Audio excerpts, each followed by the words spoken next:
In today's world, the concept of being an author has evolved dramatically. We live in an era where messages can be shared across the globe in mere seconds. The mediums through which we communicate have diversified beyond the traditional written word. Think about it. You can post images, videos, songs, and of course text. Each of these forms of expression makes you an author, even if it's not in the traditional sense of the word. Every post, every shared video, and every blog entry is a piece of authorship.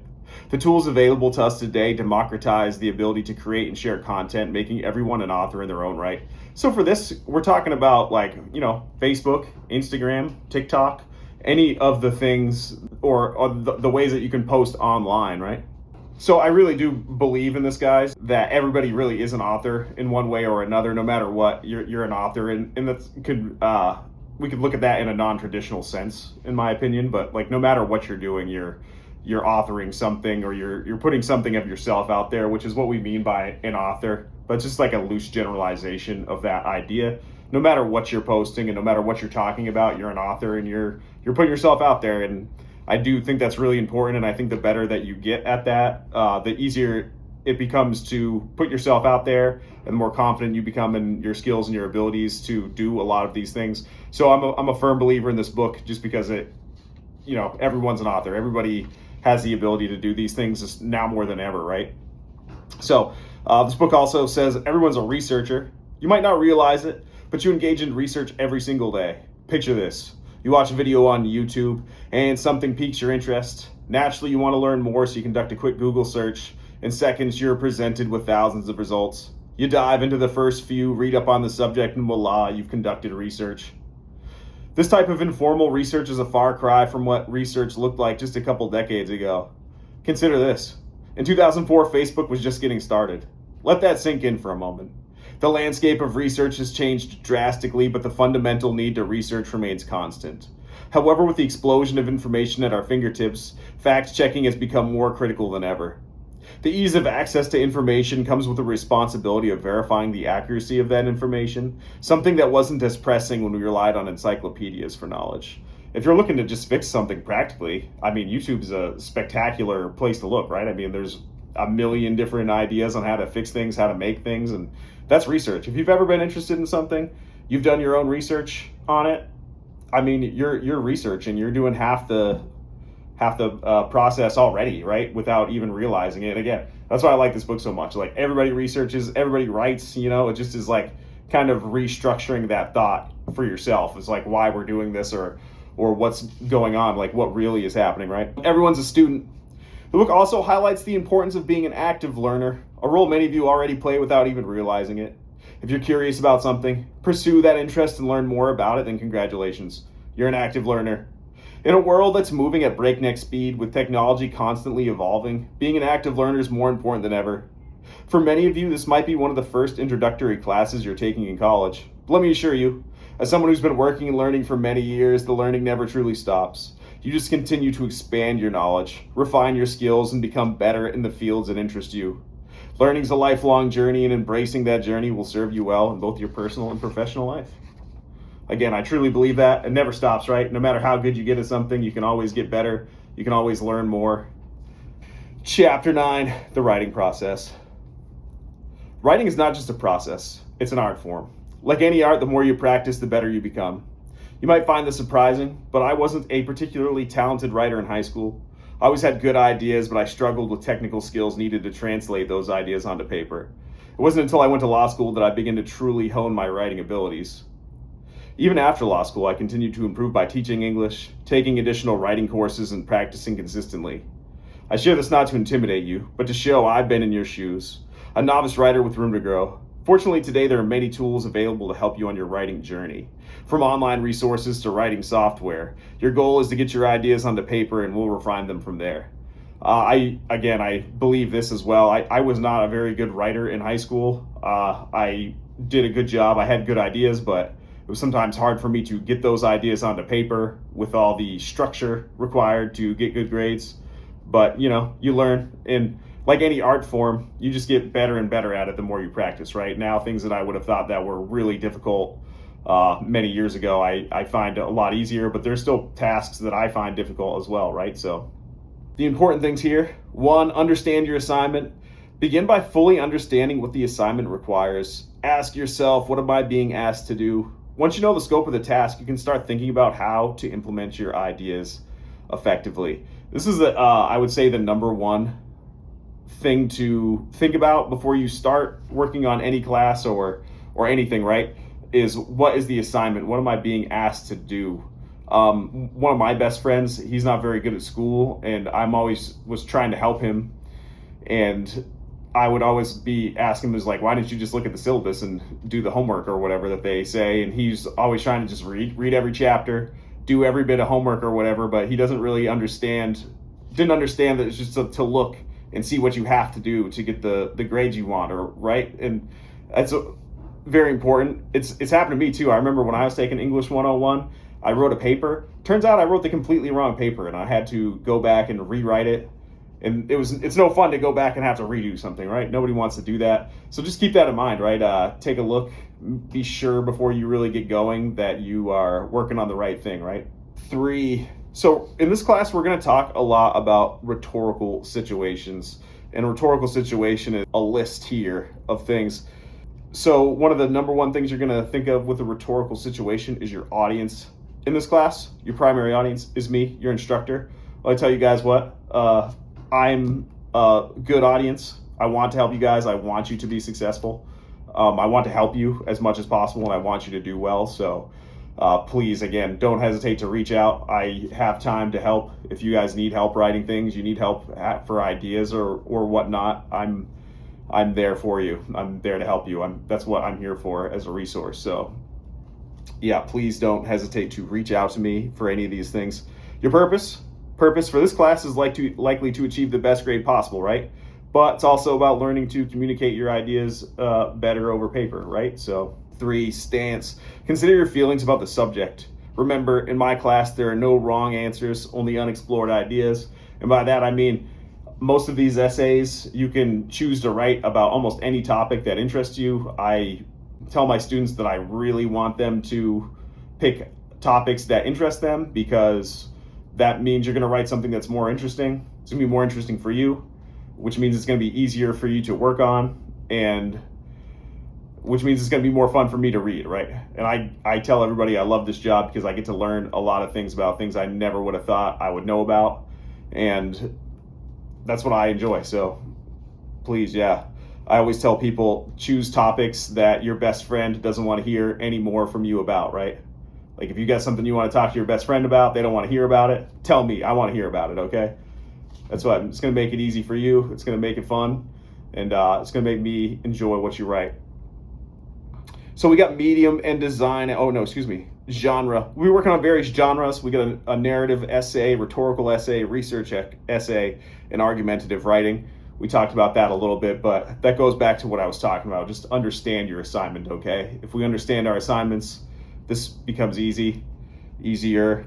Medium and design, obviously for this course, your medium is the essay, and they just switched to APA this year. We'll be going over a little bit more of that later today.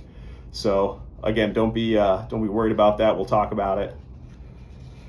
We got context. Think about the background and history related to your topic.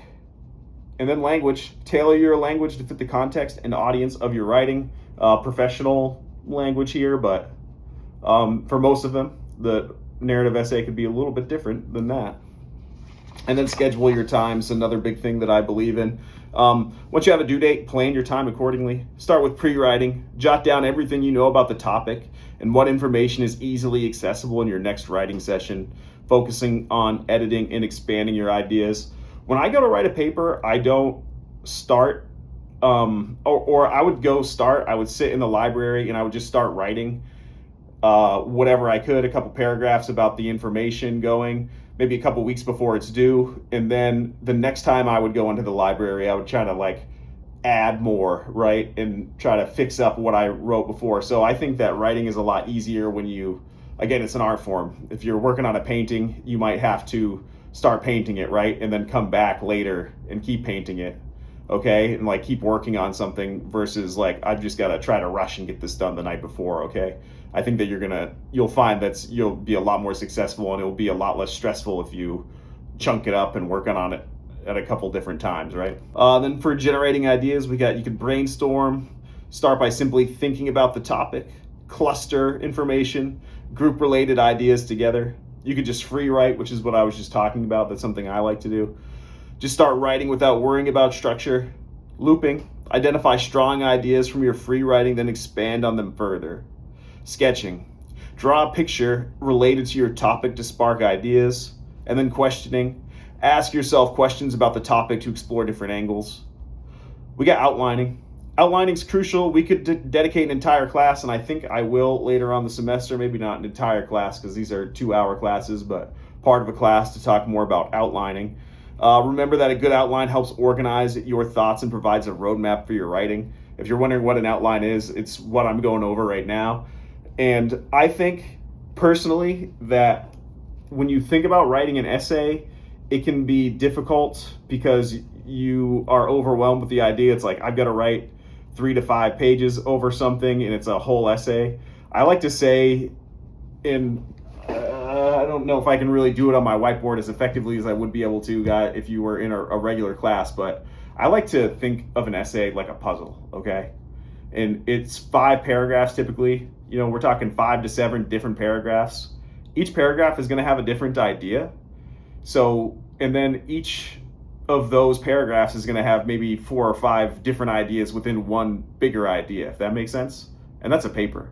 So it's kind of like a puzzle. You're just like putting together like small thoughts together. And when you think about it like that, I find it to be a little bit easier to grapple with, right? It's like not that big of a task when you're like, oh, I've got to write like 30 sentences about my life, right? And some of them just have to be about these topics. I also like to tell everybody to not worry about your introductory and conclusion paragraphs at first, and that you might be better off going and working on those after you've written some stuff already, right? Because your introductory paragraph and your conclusion paragraphs should just be a map of what's going to happen in your paper. And if you don't know necessarily what you're going to write about first, it'd be hard to write that introductory paragraph, right? Whereas if you just wait and you write your paper first, or you write parts of your paper first, it's really easy to go back and write an introductory paragraph. What is a personal narrative? A personal narrative is a story about personal experience or an event in your life. It's written from the first person perspective and focuses on a specific moment or series of events that are significant to you. The goal of a personal narrative is to engage the reader by sharing a meaningful story, offering insights into your thoughts, feelings, and experiences. The first step here should be choosing a topic. You could reflect on a significant experience. Think about events in your life that have had a lasting impact on you. These could be moments of change, challenges, achievements, or even everyday experiences that hold special meaning. Focus on a specific event. Instead of covering a broad period, focus on a specific event or moment. This allows you to dive deeper into details and emotions. And an emotional connection. Choose a topic that resonates with you emotionally. If you're invested in the story, it's more likely to engage your readers as well. That goes to what I was talking about before with choose topics and choose ideas that you're really passionate about, and that will make things a little bit more fun for you and more fun for me. And then we got to structure your narrative. You could have a hook. Start with a strong opening that grabs the reader's attention. This could be a surprising statement, a vivid description, or a thought-provoking question. Set the scene. Provide context by briefly describing the setting, characters, and any necessary background information. And then a thesis statement. Introduce the main idea or theme of your narrative, what the story is ultimately about. You could have the body, the chronological order. Narrate the events in the order that they happened. This helps the reader follows the story more easily. Details and description. Use sensory details to bring your story to life. Describe what you saw, heard, felt, and thought during the event. Some of the writing tips for a narrative essay. Show, don't tell. Instead of simply telling the reader what happened, show them through detailed descriptions and actions. This makes your narrative more immersive. Use your voice. Write in a style that feels natural to you. Your voice is what makes the narrative unique. Be honest and vulnerable. Personal narratives are powerful when they're honest and raw. Don't be afraid to share your true feelings and experiences. Revise and edit. After writing your first draft, take time to revise, look for ways to improve clarity, coherence, and emotional impact. Edit for grammar, spelling, and punctuation. Common pitfalls to avoid. Being too general. Avoid broad statements or covering too much ground. Focus on specific details and moments. Lack of focus. Make sure your narrative has a clear focus and doesn't wander off topic. Ignore the audience. Keep your audience in mind. While it's a personal story, it should be accessible and engaging to others. And I know I was talking about I'm the audience here, and I'm a great audience. But if you do a really great job on this, it might be something you want to share, right? So just keep that in mind. You might want to really put in some effort and share this with other people and have it be something that you're proud of, right? So just keep that in mind when you're writing it. Overloading with details. While details are important, too many can overwhelm the reader. Choose the most impactful ones. And then for final thoughts, personal growth. Writing a personal narrative is not just about telling a story. It's also about reflecting on your life experiences and understanding how they've shaped you. Connect with the reader. A well-written personal narrative allows readers to connect with you on a deeper level, fostering empathy and understanding. And then practice makes perfect. Like any form of writing, personal narratives improve with practice. Don't be afraid to write multiple drafts and experiment with different storytelling techniques. I really enjoy the personal narrative essay on this end because I get to learn more about you students when I read your personal narratives. Artificial intelligence. I don't mind if you guys use AI. I'm a big AI fan myself. That being said, I've got some rules here. The whole point of this class is for you guys to get better at expressing yourselves and your ideas. And while I think that the AI can be extremely helpful in doing that, it doesn't work as well if you just have the AI do the entire assignment for you. So I just ask that, and I can help you use it and learn to use it better as well. I mean, we could have a whole class on that, and maybe we will. But for brainstorming and pre-writing, I think using the AI is spectacular. I actually did that on a college assignment where I wasn't sure the legality of it at the time, so I just asked the AI. I was like, what'd be a good idea for this assignment? And it shot me a list of ideas. And then I was like, well, if it was you, what would you do to do this assignment, right? And they were like, oh, here's what you could do step by step. Like, that's absolutely fine if you then go and do the steps, right? Like, you're doing all the work at that point in time. It just gave you the idea, which is no different than, hey, you looking at a Pinterest article or whatever, right? Like, that's fine. But, and then for sure, I just like, if you write a rough draft and then you send the rough draft through the AI to get like a more polished final draft, again, I'm absolutely fine with that, because if you had a professional editor at your disposal, you would use that professional editor every time, right? It would be malpractice to not use a professional editor. You wouldn't send it out without that. When I was in college, I had a professional editor, and by that I mean I had my buddy Marcus, who was an English major, and I just had him grade all my stuff, right? So I don't see using the computer to do these for you as being a difference. That being said, if you just take the assignments I put on there and you just put them in the AI, and then you click the, write this for me button, you're not going to learn anything, and you're just kind of like, setting yourself up. You might get through this class, but there's going to be other teachers that are going to be more serious, and they're going to want all of it. So write a rough draft for me anyways, and include the rough draft with your final draft, and that's fine with me. Any questions over any of that?